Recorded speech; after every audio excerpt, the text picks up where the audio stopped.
Want to start shopping with Costco online, but not sure how? I'm Jessica, and in this video, I'll show you how to download and install the Costco app. Note that this video will demonstrate on iPhone, but written instructions for both Android and iOS will be listed in the description box. Now let's get started. To download the Costco app, first open the App Store. Go to the Search tab.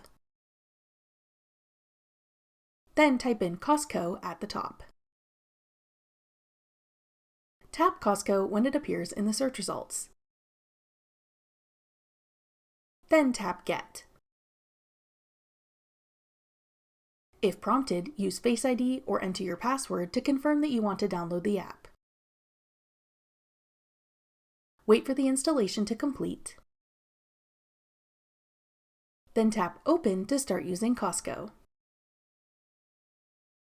That's all it takes to download the Costco app. Want to try out other shopping apps? Check out this tutorial next.